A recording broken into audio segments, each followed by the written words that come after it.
Hello, my name is Frankie, and this is going to be my presentation on Plato's concept of justice, which, as we will go through, we will see that he expounds on one of his specific books called The Republic.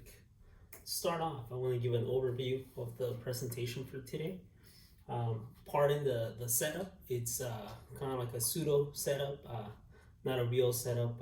I'm not a professional YouTuber, so I don't have a setup to do this, or I'm not that savvy to know how to record a voiceover. But the overview is going to be on the biography of Plato. We're going to look at Plato's view of justice and what it encompasses.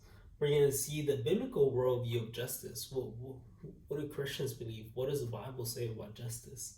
And lastly, we're going to end with some implications and applications for today. How can we move on from this and apply it to our lives? What is it an influence now?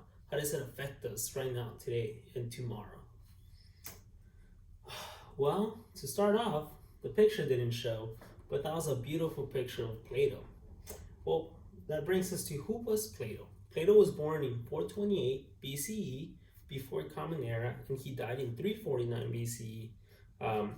His birthplace was in Greece during the peak of the Greek Empire, but also there was Polynesian War. Maybe that's a sauce, not a war.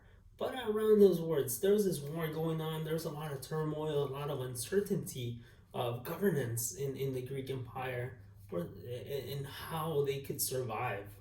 So Plato was also a student of Socrates, and later on he taught Aristotle. So he was a philosopher, taught by a philosopher, raised a philosopher. This man is a thinker. This man is someone that sees things going on in the world, and he ponders things, and he really builds ideas. That he's a philosopher. His written works explore justice. They discuss political philosophy, a lot of the things of how should we run and govern people, that kind of philosophy. Theology, not in the way we see it now, but a different sort of theology from ours. Cosmology, they built the cosmology, and he was a writer in those things. And ultimately epistemology, how do we know? How can we know? How do humans know anything?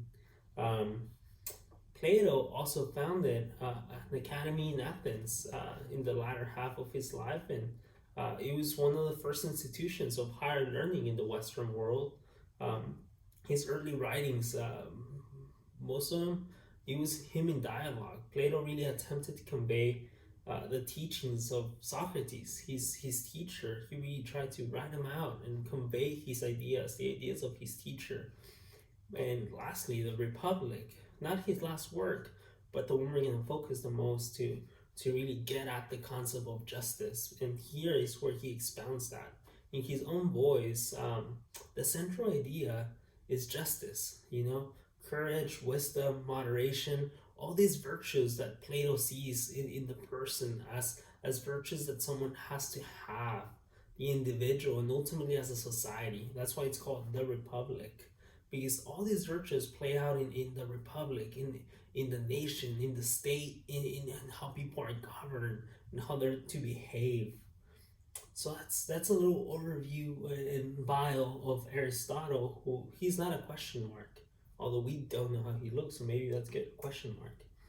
Here we have a picture of the utopian way that Plato saw the Republic, the way that he saw ultimately how people could live in a just republic, with the philosopher king and everyone else playing out their role.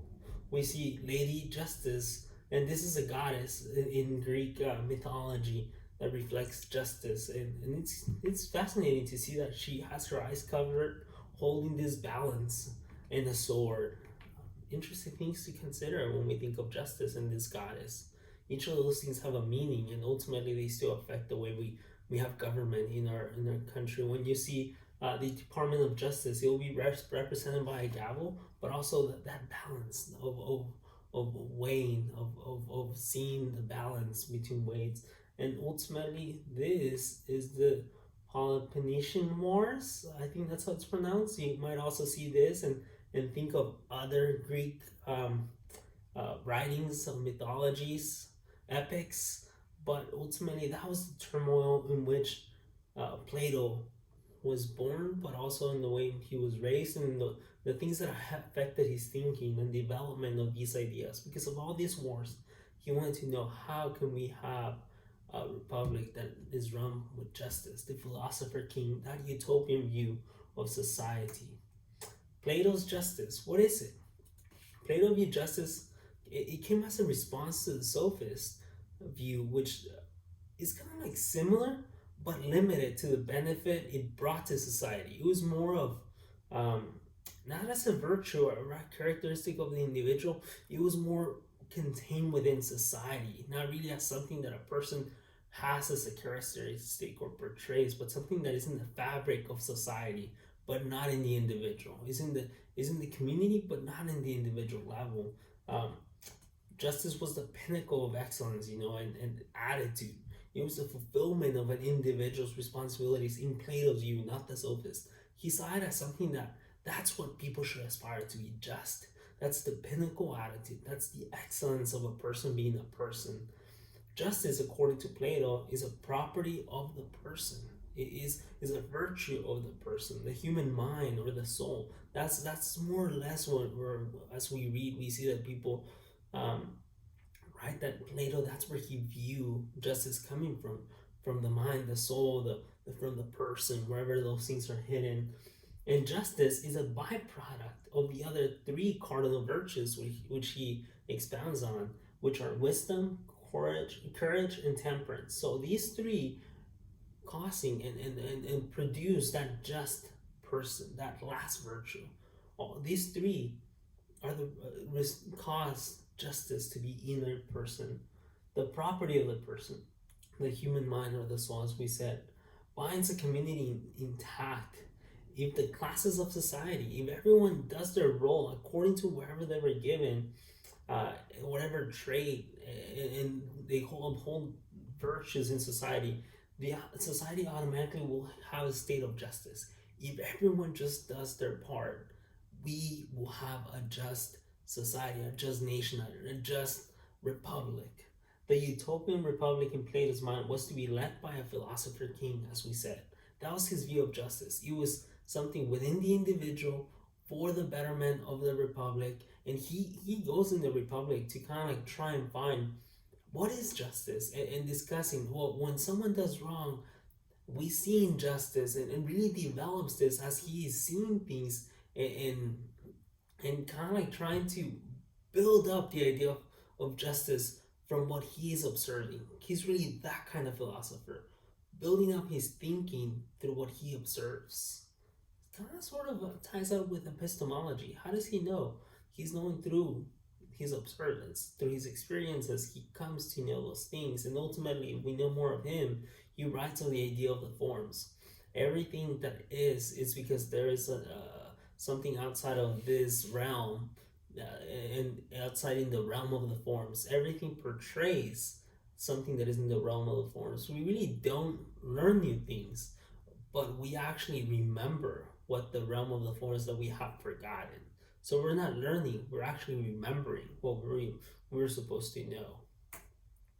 In this picture, it's interesting. We see Socrates, we see Plato, we see Aristotle, and lastly we see Jesus. Justice from a biblical worldview. What do these philosophers have to do with Jesus?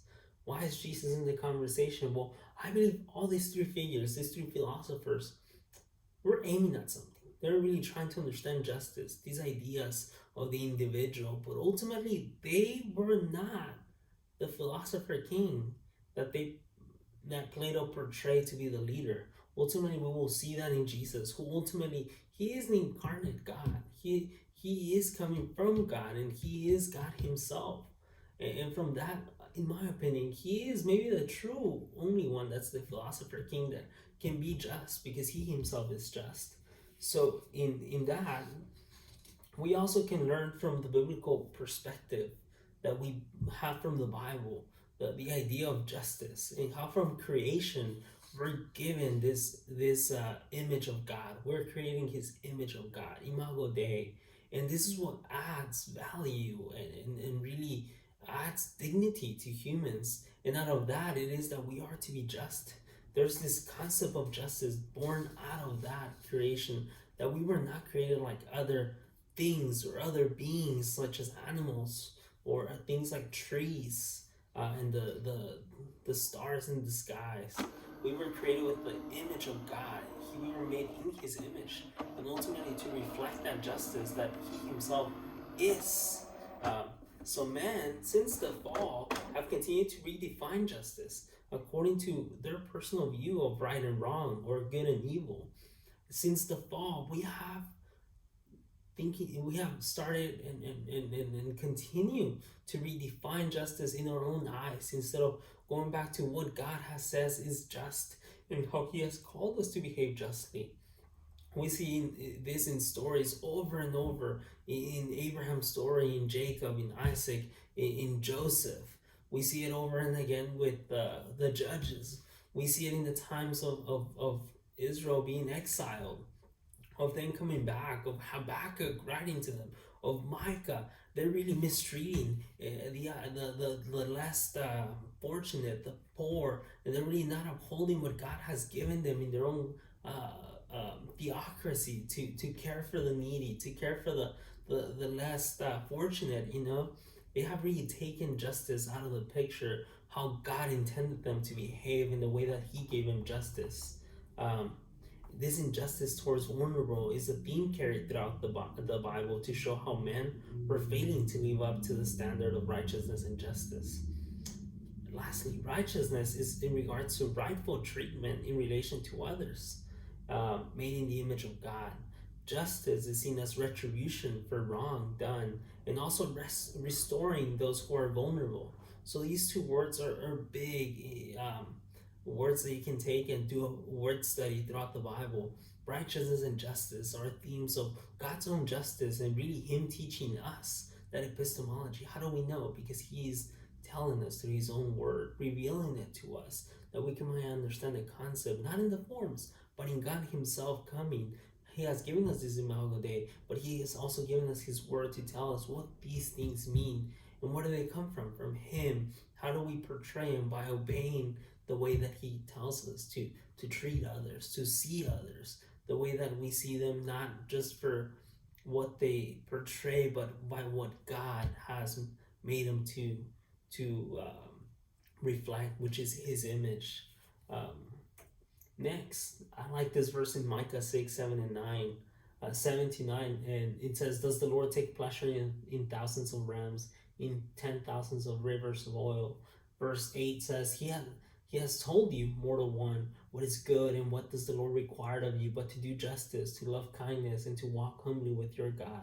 Mike is writing and really telling them, you guys have forgotten. It's not on the sacrifice and doing all these things. You guys have worked the religious system wrongly. That's not what He desires of us. He doesn't take pleasure in those, but He takes pleasure that we do what is required of us, to do justice, to love kindness, to walk humbly with our God.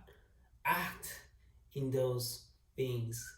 Perhaps, as Plato was saying, these are virtues that we are to uphold and obey towards people in our community and society. So ultimately, this will bring us the implications and applications. Implications. What does it imply? If there is such a thing as justice, where does justice come from? It has to be derived from God Himself, who is the just and the justifier of us. In the Bible, we have this theme of we are not righteous on our own. We do not have this quality, but we have been given His righteousness, Jesus' own righteousness, who obeyed everything the way we could, and He was good when no one else was good. And this ultimately is imputed in us. Our own doings are not what is upholding us with God, but it is Christ's righteousness imputed with us. It's not what we do, but what He has done that is now seen in us before God. Governance. How do we see it in the way we govern? Not only in political senses with a nation and maybe democracy, but maybe governance of who is below you in the home, your wife, your kids. How do you run the household? How do you run maybe your Bible study? in being over in a position of leadership and treat others maybe that are under your care. How do you treat others that are maybe over you? You know, your boss, your pastor, your president.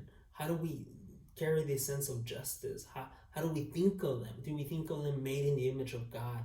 Maybe as some more fortunate and some less fortunate, but treating them with equality, not because of what they have done, but because of their imago Dei, which adds to the imago Dei. The imago Dei adds dignity, it adds value and worth to all humans, despite their upbringing, despite their social status.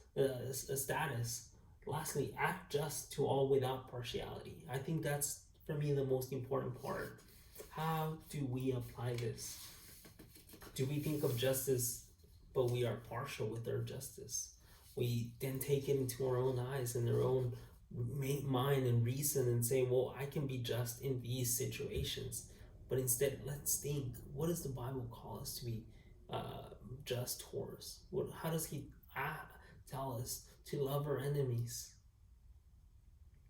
to pray for those who persecute us, to pray for those in authority, to pray for those in government? What else? To care for the poor and needy, to stand up for life. That is the best way that we can be um, applying this, truly, the concept of justice. How do we go about in the life of thinking of people made in the image of God, which gives them dignity and care for them? So this is my presentation, and this is my bibliography of the different resources. And thank you for staying with me.